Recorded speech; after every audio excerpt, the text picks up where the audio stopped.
వేప చెట్టు నుంచి పాలధార. నెల్లూరు జిల్లాలో వింత. నిత్యం ఏదో ఒక వింత సంఘటనలు వెలుగు చూస్తుంటాయి.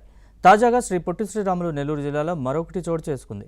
మరిపాడు మండలంలోని పోలిరెడ్డిపల్లి ప్రాంతంలో ఓ వేప చెట్టు నుంచి నిరంతరం పాలధార కారుతోంది. వినడానికి ఇది వింతగా అనిపించినా నిజమే. గత 3 రోజులుగా విరామం లేకుండా మామూలు నీరు కాదు, ఏకంగా పాలు ధారగా నేలపై ప్రవహిస్తున్నాయి. అసలు వేప చెట్టు నుంచి పాలు కారడం ఏంటని స్థానికులు ఆశ్చర్యం వ్యక్తం చేస్తున్నారు.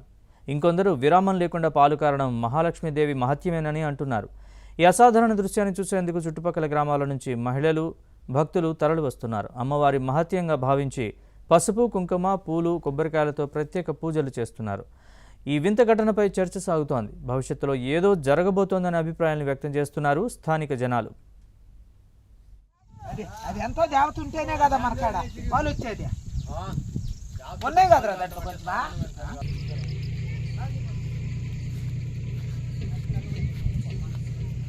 పెట్టుకోండి.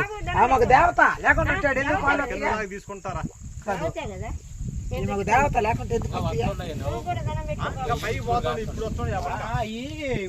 ఇంకా పైకి జల ముందు ఏడుకున్నది ఏడా మళ్ళీ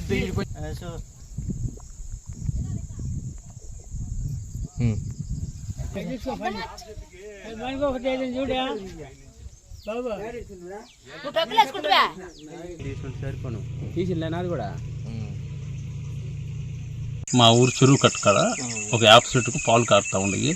ఈ విషయం 4 రోజుల నుంచి కూడా జరిగే సంగతి అందరికీ తెలుసు. భక్తులందరూ వచ్చి టెంకాయలు కొట్టుకుంటా చెట్టు చుట్టూ తిరుగుతా చేస్తూ ఉండరు. మరి అది అందరికీ ఆశ్చర్యకరంగా ఉంది.